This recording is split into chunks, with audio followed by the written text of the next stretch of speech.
ওই কিরে Vini Vini আলোচিত ডায়ালগ যেন আজ খাটে ভিনিসিয়াসের ক্ষেত্রেই কি দুর্দান্ত এক গোলই না করলেন ব্রাজিলিয়ান নাম্বার 7। অবশেষে রিয়াল মাদ্রিদের ভিনি ম্যাজিক ব্রাজিলের জার্সিতেও দেখালেন। এ যেন শিল্পীর আঁকা নিখুঁত ছবির মতো সুন্দর এক গোল। লং রেঞ্জে ৯৮তম মিনিটে হতবাক হয়েছিল কলম্বিয়ার খেলোয়াড়রা। ভিনির অসাধারণ এই গোল নিয়ে আরও বিস্তারিত থাকছে প্রতিবেদনে। এর আগেই ৩৭টি আন্তর্জাতিক ফুটবল ম্যাচ খেলা ভিনিসিয়াস জুনিয়রের জাতীয় দলের গোল ছিল ৫টি আর অ্যাসিস্ট ছিল ৬টি। অনেক খেলোয়াড়ের চেয়ে ভালো হলেও ভিনিসিয়াসের নিজের লেভেলের আশেপাশেও যে এই স্ট্যাট নেই তা বলাই যায়।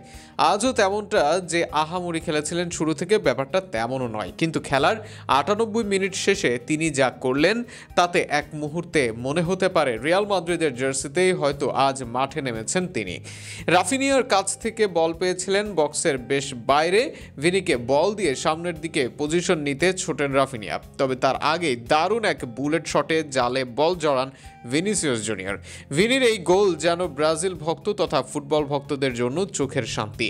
প্রথমার্ধে ১-১ সমতা নিয়ে বিরতিতে যায় দুই দল। বিরতি থেকে এসে উল্টো ব্রাজিলকে চেপে ধরে কলম্বিয়া, তবে নির্ধারিত ৯০ মিনিটে আর গোল পায়নি কোনো দল। কিন্তু জাতীয় দলের সমালোচিত সেই ভিনিসিয়াসই শেষমেশ ৯৮তম মিনিটে করেন গোল, জয় নিয়ে মাঠ ছাড়ে ব্রাজিল।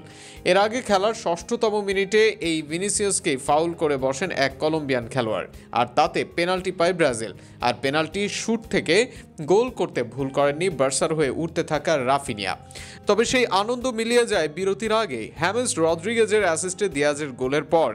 দ্বিতীয়ার্ধেও অবশ্য হাড্ডাহাড্ডি লড়াই করেছে দুই দল, কিন্তু শেষমেশ ভিনিসিয়াসের শেষ দিকের জাদুতে শেষ হাসিটি হেসেছে ব্রাজিলই।